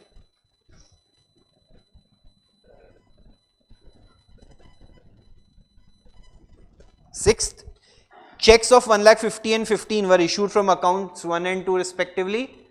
Issue किया तो हमने कैश बुक में पेमेंट साइड पे लिख दिया, बट क्लियर नहीं हुआ है तो पासबुक में आया नहीं है, तो मैंने यहां पे 1,50,000 और 15 लिख दिया। और बोलो जल्दी से, किसी ने फिफ्थ बोला है, दो चेक 12,500 के और 13,750 के डिपॉजिट कहां किए बेटा? अकाउंट 1 में। आइडियली तेरे को कैश बुक की डेबिट साइड पे लिखना चाहिए था कि नहीं लिखना चाहिए था? ऑफ अकाउंट 1, बट तूने गलती से बेवकूफ की तरह कौन सी बुक में लिखा? अकाउंट 2। तो अकाउंट 2 में हमने जाके लिखा 12,500 13,750। देखा तूने? ये वाला पार्ट देख जहां पे मेरा स्क्रीन पे मूव कर रहा हूं मैं, करेक्ट? फिर क्या हो गया, ये चेक्स डिसऑनर हो गए और तूने डिसऑनर को भी करेक्टली अकाउंट 2 में रिकॉर्ड कर दिया, तो तूने अकाउंट 2 में ही जाके सामने भी उनको उड़ा दिया, तो कैश बुक में तो इनका इफेक्ट क्या हो गया? नलिफाई। और क्योंकि ये डिसऑनर्ड चेक्स थे, पासबुक में भाव ही नहीं दिया, अकाउंट 1 2 मैटर ही नहीं करता। या तो तू सोचे दूसरे वाला मेथड, तो पासबुक में भी यहां पे भी लिखा, यहां पे भी लिखा, क्योंकि अकाउंट 1 का है और क्या हो गया? कैंसिल। या तू सोचे कहीं नहीं आया, hence this has no effect on the books of accounts. Easy.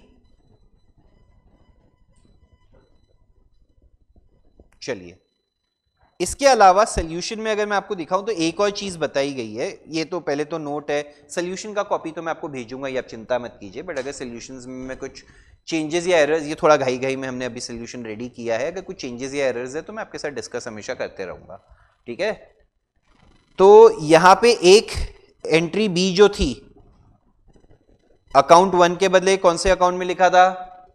2 में। तो 2 का असेट बढ़ाना है, 1 का असेट कम करना है, तो बैंक टू बैंक एंट्री हो गई कि नहीं हो गई? Bank account number 2 to bank account number 1। और डी वाले में 17,500 का डिपॉजिट गलती से 2 में डाल दिया, तो अभी 2 का असेट कम करके 1 का बढ़ाना है, हाँ या ना? ये रेक्टिफिकेशन एंट्रीज भी एडिशनली यहां पे बताई हुई है, सबको समझा? चलें आगे। We will now do question number 2। चलो जल्दी से क्वेश्चन नंबर 2 करो, फिर थर्ड वाला करने से पहले मैं एडजस्टेड कैश बुक का कॉन्सेप्ट भी बता दूंगा। चला लवकर लवकर। हाँ भाई, मस्त था ना सम? इसमें मस्त एक मेन चीज क्या थी पता है? जैसे आप है ना 12,500 का चेक अकाउंट 1 का है, तो आप सोचते हो पासबुक में लिखना है, बट इस बार ये भी समझना है कि दूसरी कैश बुक में भी लिखना है। वो वाली चीज बहुत ट्रिकी थी। आई बिलीव आपके वाले में वो एरर्स हुए होंगे। वो 12,500 उधर लिखा आपने पासबुक में, बट अकाउंट 2 की कैश बुक में नहीं।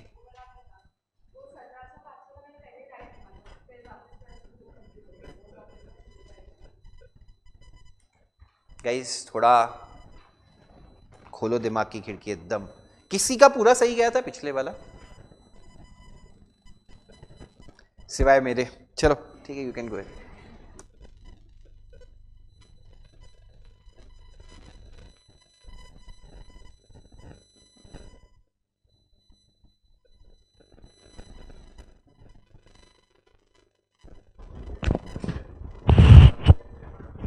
Guys, I am starting with question number 2.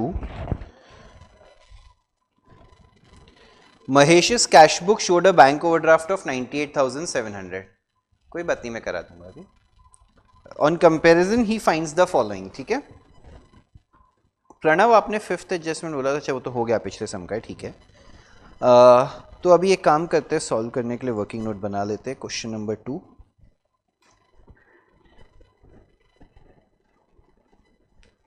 Cash book, deposit receipt, withdrawal payment, passbook, withdrawal payment, deposit receipt. Out of the total checks of 8,900 issued on 27th March, 31st March अपनी deadline रहेगी, ठीक है ना? 31st March के बाद कुछ हुआ है किसी भी बुक में तो वो हमें ध्यान देना। Very good. 8,900 के चेक 27 मार्च को इशू किए थे, जिसमें से 7,400 का पेमेंट के लिए प्रेजेंट हुआ है 4 अप्रैल को। 1,500 का जो बचा हुआ चेक है वो हमने कस्टमर को हैंडओवर किया था, was returned by him, and in lieu of that a new check of the same amount was issued to him on 1st April. No entry was made, but ठीक है। and the other check handed over to the customer. हम customer को check क्यों दे रहे हैं? कुछ return होगा, ठीक है। हमने 8,900 का चेक इशू किया है, हमने हमारी कैश बुक में पेमेंट साइड पे कितना लिख दिया होगा? 8,000। पासबुक में 7,400 आया है, बट कब आया है? 4th अप्रैल। मैं कब तक का देख रहा हूं, तो जाने दो। और 1500 का भी रिटर्न होके नया चेक गया है, कब गया है, और इसका भी कोई एंट्री हमने किया नहीं है, ठीक है, जाने दो। Out of the check, cash and checks of 6,800 deposited in the bank on 24th March, one check of 2,600 was cleared on 3rd April and another check of 500 was returned dishonored by the bank on 4th April. तो देखो क्या हुआ है, हमने कितने का check deposit किया, 6,800 का, हमने यहां पे लिखा 6,800। 6,800 में से 2,600 का 3rd अप्रैल को क्लियर हो रहा है, 500 का डिसऑनर हो रहा है, तो माइनस करेंगे तो बचा कितना, 3,700। हम अज्यूम करेंगे 3,700 का भी क्लियर हो गया है कि नहीं हो गया है, हाँ या ना, तो वो यहां पे आ गया, यहां पे डिफरेंस 3,100 बच जाएगा। जो 2,600 का अगले महीने क्लियर हो रहा है और जो डिसऑनर हो रहा है वो यहां पे आ जाएगा, हाँ या ना।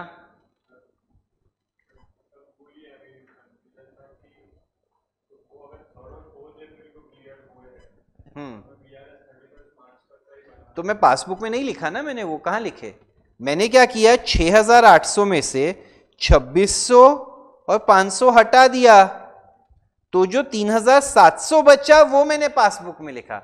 जिसके बारे में कोई इंफॉर्मेशन दी तो मैंने अज्यूम किया वो इसी महीने क्लियर हो गया है, सब समझा। क्यों, हाँ लिख दोगे तो चलेगा, कोई हार्म नहीं है, बट ठीक है।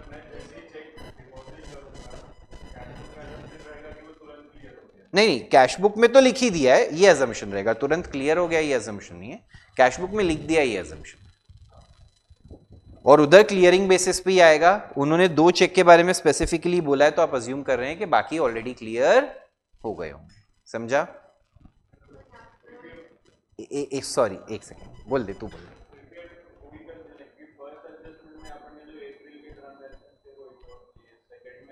अप्रैल के इग्नोर किए, और क्या किया इसमें,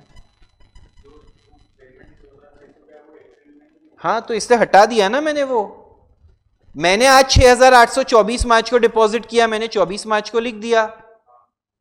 ये 2,600 कब क्लियर हो रहा है, तो यहां पे आएगा क्या, डिसऑनर भी कब हो रहा है, 3rd 4th अप्रैल को, तो यहां पे तो 3,700 बैलेंस आया। 6,800 को स्प्लिट कर 3 पार्ट में, 2,600 अप्रैल, 500 अप्रैल, 3,700 कुछ बोला नहीं है तो अज्यूम्ड टू बी मार्च, वो लिखा है मैंने, समझा। हाँ अभी तू बोल फाइनली।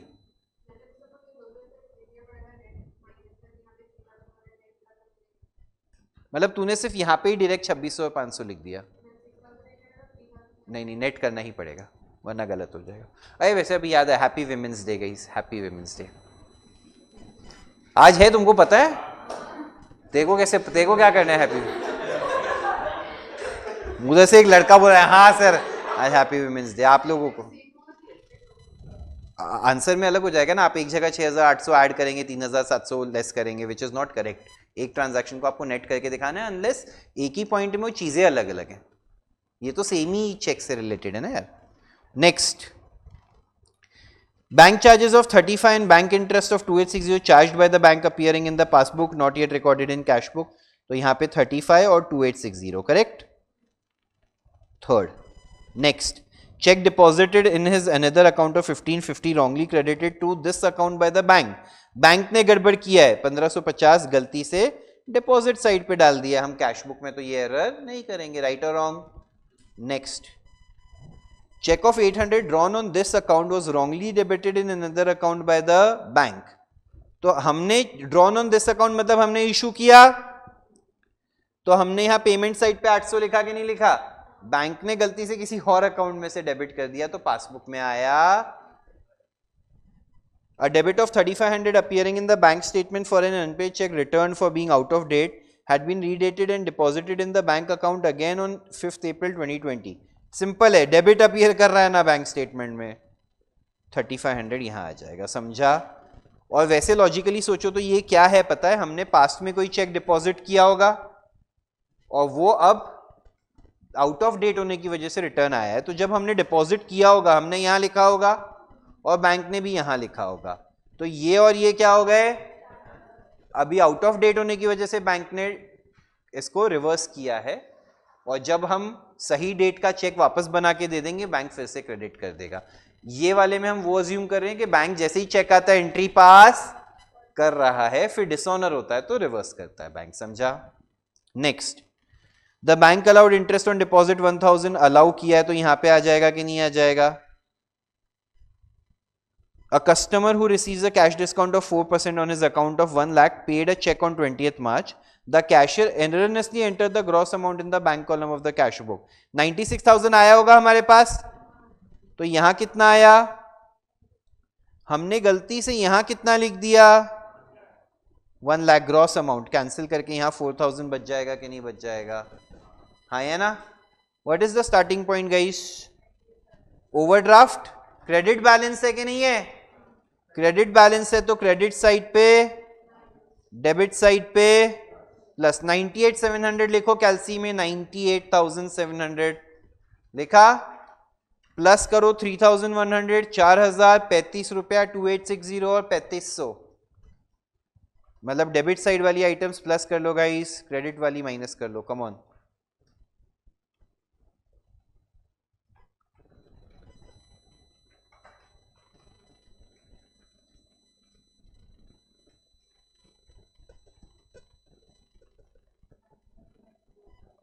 कितना बोली,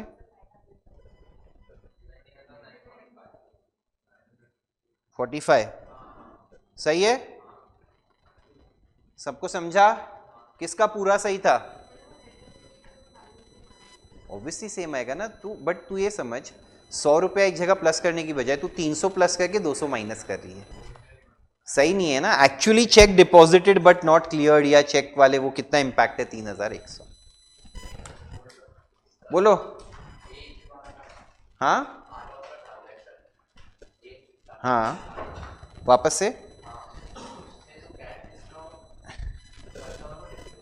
कस्टमर को रिसीव हुआ बट अपने पास पैसा कितना आया, 96 आया, 1 लाख रुपए में से अपन ने दिया डिस्काउंट तो 4,000 रुपए काट के देगा ना अपने को, तो उसने 96 दिया, बैंक ने सही 96 लिखा, अपन ने गलती से ग्रॉस अमाउंट लिख दिया, समझा। ऑनलाइन सबको समझा है। सिक्स्थ ट्रांजैक्शन देखिए, 3500 appearing in the bank statement for an unpaid cheque. Unpaid cheque का क्या मतलब होता है,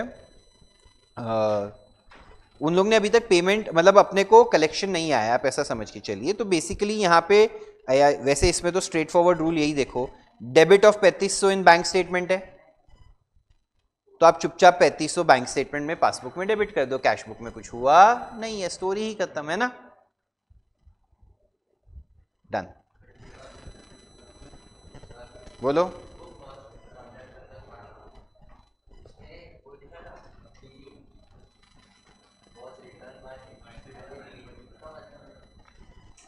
अरे तो कुछ गड़बड़ हो गई होगी चेक में, वो सामने वाले ने रिटर्न किया, हमने उसके बदले न्यू चेक बना के दिया, बट वो सब भी कब हुआ है, अगले महीने, तो उससे कुछ फर्क ही नहीं पड़ता है। अपन ने डिपॉजिट किया रहेगा बट वो क्लियर नहीं हुआ है, ने इसलिए अपने अकाउंट में फिर से रिवर्स करके डेबिट कर दिया, फिर बाद में जब होएगा तब फिर से डिपॉजिट कर देगा। चलो डन।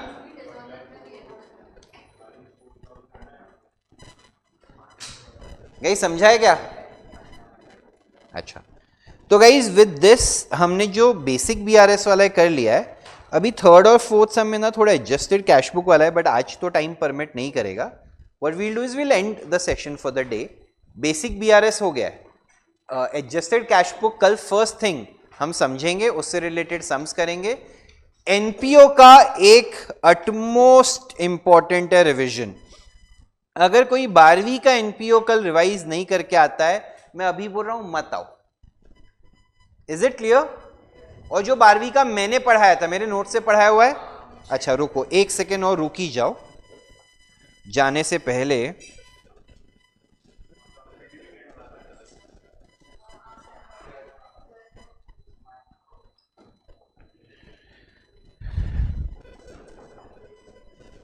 देखो मैंने क्लासेस के नोट्स ग्रुप में 2 नोट्स शेयर किए हैं, खोलो एक बार जल्दी से। सब लोग ऑनलाइन वाले भी आप व्हाट्सएप ग्रुप चेक कर सकते हैं, व्हाट्सएप ग्रुप चेक कर सकते हैं जल्दी से। एक तो एनपीओ का थियरी शेयर किया है, एक सब्सक्रिप्शन की वैरायटी शेयर की है, करेक्ट। अच्छा, एनपीओ का जो थियरी है ना, उसमें सिर्फ एक चीज इसमें जो थोड़ी गड़बड़ हो सकती है सीए फाउंडेशन में, वो है रेवेन्यू कैपिटल किस किस को ट्रीट करना है। वो मैंने 12वीं के हिसाब से नोट्स बनाए हुए हैं, आप समझ रहे हैं। तो रेवेन्यू कैपिटल किसको ट्रीट करना है वो हम कल देख लेंगे। अब बाकी पूरा ये करके आना है, और 12वीं के भी बोर्ड एग्जाम्स के लिए थोड़े जो सम्स किए होंगे प्रैक्टिस आपने, वो पढ़ के आना है, और ये दोनों थियरी करके आनी है। ये दोनों थियरी मैं अच्छे से क्लास में करा चुका हूँ पास्ट में, सब्सक्रिप्शन वेराइटीज भी, एनपीओ थियरी भी, ठीक है। डन गाइस, वो करके आओ और 2-4 सम देख के आ जाओ जिसमें पूरा कॉम्प्रिहेंसिव हो। अब हम उल्टा पुल्टा सम करेंगे कि अगर आपको इनकम एक्सपेंडिचर दिया है तो उससे रिसीट्स एंड पेमेंट्स कैसे बनानी है, वो सब करेंगे हम, ठीक है। वो हम करेंगे कल।